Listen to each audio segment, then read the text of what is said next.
Hey guys, project-zodiac here. I'm back with another video. This is another movie review, and it's one that I'm really excited to talk about.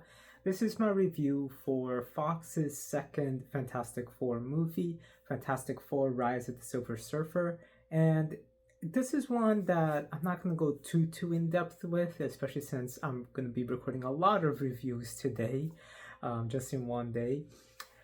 But it is one that I am very excited to talk about because it's a sequel to Fantastic Four, the first Fox movie. And if you guys just want my general quick thoughts on it, uh, I really love the original. And this one, I know that a lot of people hate this one, but it's actually still very fun. So I still really like this one. I don't think it's better than the original, but it's still very fun, and I think it's overhated. So that's just my general thoughts. It's a movie that I love to watch, and it's something that is very fun overall. So if you just want to know my quick general thoughts, that those are my thoughts. But if you want a more in-depth thoughts, now I'm going to be going into that section. So, for those of you that are sticking, thank you. For those of you that are leaving, rate, comment, subscribe. But let's go straight into my more in-depth thoughts because I do have some complaints about the movie.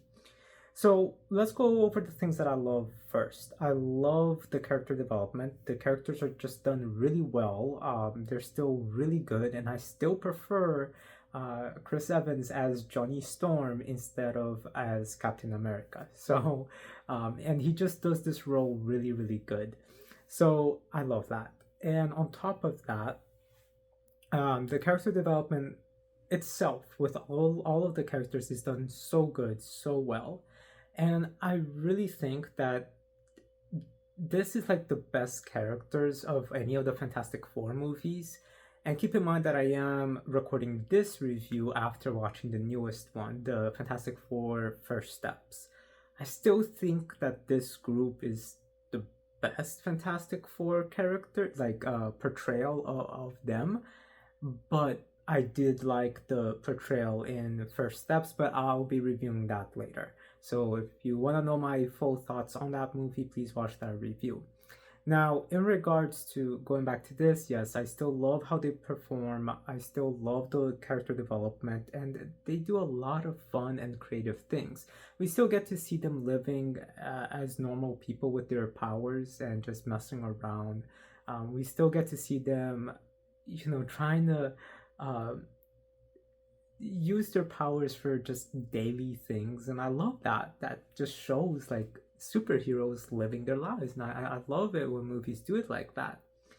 Now, in regards for the biggest thing, which is the Silver Surfer, I personally like the way that the Silver Surfer was done. I think that his effects looks really good.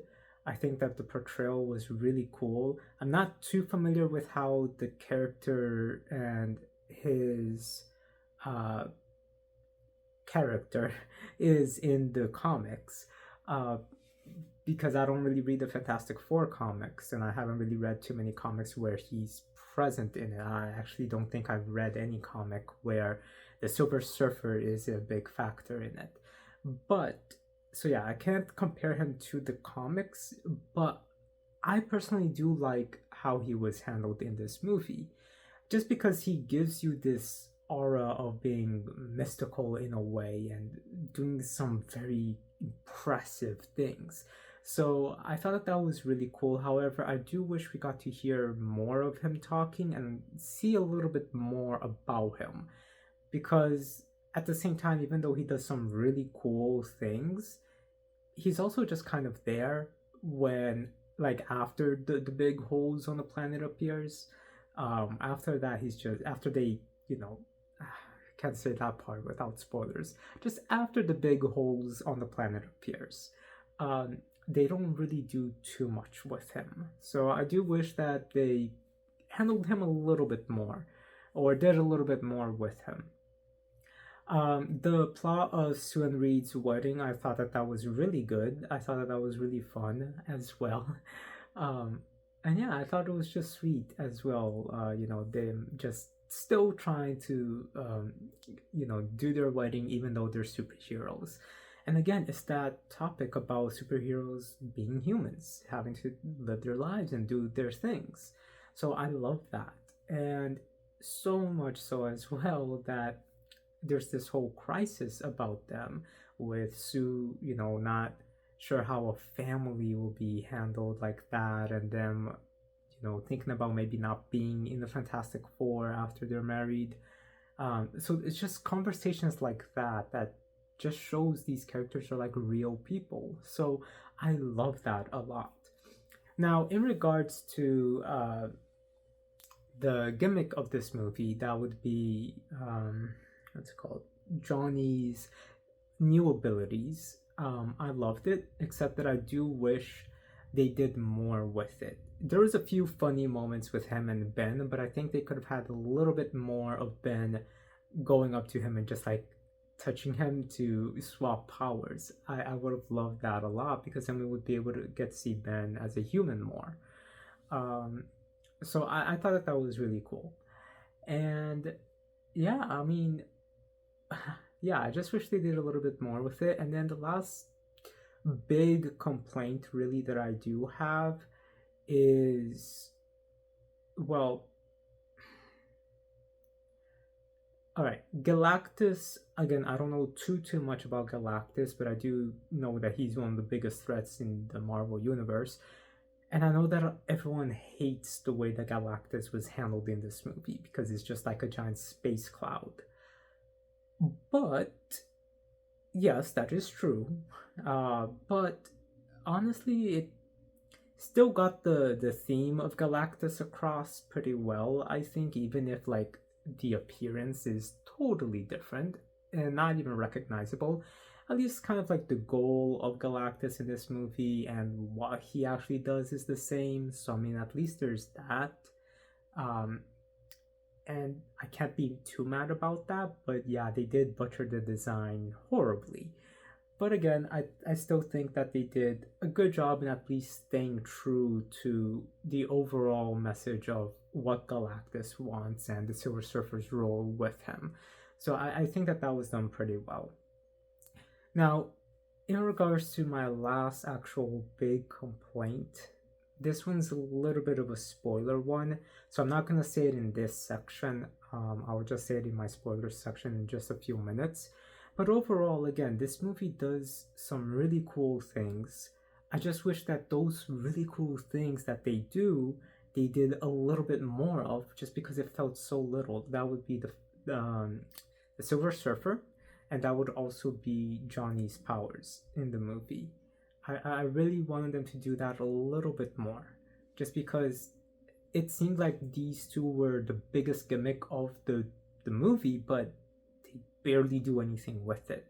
And because of that, it just kind of gets focused on them trying to stop the Silver Surfer and then finding finding a way to beat Galactus. And yeah, so the movie just kind of just feels a little bit like very focused, but then it's supposed to be focused on these other things too, but it's not. So that's why I thought it's just a little bit worse than the first one, but again, I still love this movie a lot. But yeah, I wish that they did a third one, and overall though, it's still a really fun movie. Now, for those of you that want to stick for the ending part, which is just my spoilers, again, there's only really one spoiler that I have to say in this movie.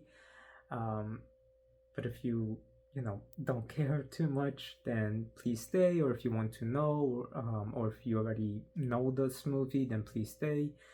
For those of you that don't want to, so thank you for watching until now. Let's just go straight into the ending section here, which is my biggest complaint with the movie. Actually, two final complaints with the movie.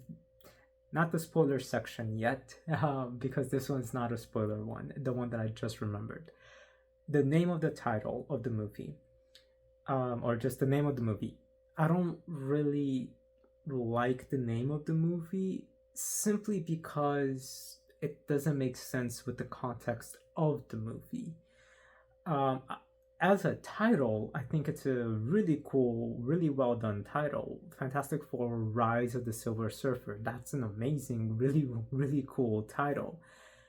But when you have a title like that, you're expecting to see the rise of the Silver Surfer, like him coming to power, becoming the Silver Surfer, doing more things. Again, I really wanted the Silver Surfer to do more things, but they don't have him do that many things. So the title really should not have been that, because yes, he's a factor into the movie and he is important, but he's kind of not the main theme of the movie, the main topic of the movie. So I really think they should have titled it differently, especially because it's not his origin, he just appears. So I think maybe a different title, kind of like Fantastic Four, the Silver Surfer, or Fantastic Four, I don't know, the Danger of the no, that's terrible. The Danger of the Surfer, no, that's terrible. Just something different, because again, the title is very cool, but it sounds like it's a origin movie and the movie focusing on the Silver Surfer, but that's not what happens in the movie. So the title is a little bit misleading. But yeah, now it's time to go into the spoiler section, where I can talk about that last big complaint that I have with the movie. And if you watch my last review on Fantastic Four, you would see that I really liked how Doom was portrayed before he becomes Doom. So where the actors portraying him as Victor, I thought that was done really, really well. I thought that was really good. But then at the end of the movie, when he becomes Doctor Doom and he puts on the mask and the hood, that's where I think he wasn't doing a really good performance. It just seemed very over the top for that section of the movie. But it was teased at the end of that movie that he would come back, or that he was still alive. And I am glad that they actually followed up on that with him coming back in this one. I am glad. But the way they kind of did it just seemed a little bit forced. Like, really, it just seemed forced, and then they kind of make him the villain in the end, even though Galactus is attacking at the same time. So I just really think the way they handled Doom was just a little bit forced in this movie. I think that he's my biggest complaint about this movie. I'm glad that they did bring him back, and following up on the promise of that post-credit scene from the first movie, so at least they did that. But again, he's just there to just be problematic, and there's really no point in him really actually being there, or at least there's no actual point in him actually betraying them and then causing a huge conflict. Like, I think that's where it was forced, especially since it's a big global threat. Maybe they could have had him be a conflict for a third movie, but for this one I think they could have just put their differences and their hatreds for one another to the side to help face this threat, and then at the very end have Doom just like show that he's been making preparations or something, or just give them a warning like, hey, you stay in my way again, I will attack you, or just something like that, just like a little hint, like if they do a third one, we can assume that Doom is going to be the villain. So yeah, just him being the end villain of this one, I don't mind that. It's just the way that it was done was a bit forced. And the reason why I don't mind that is because, again, a lot of stories have surprise final villains, and lots of games have surprise final villains, where you think you're fighting the main one, but nope, then there's another one. But it all comes down to how it's done. And again, just the way it was done here just felt a little bit forced. But overall, though, I still really like this movie. So that's my review for Fantastic Four Rise of the Silver Surfer. I hope you guys enjoyed this. Now it's time to go and review Fantastic Four, or what people call Fan4stick. yeah, let's go talk about that one. Rate, comment, subscribe. I'll talk to you later. Have a good day.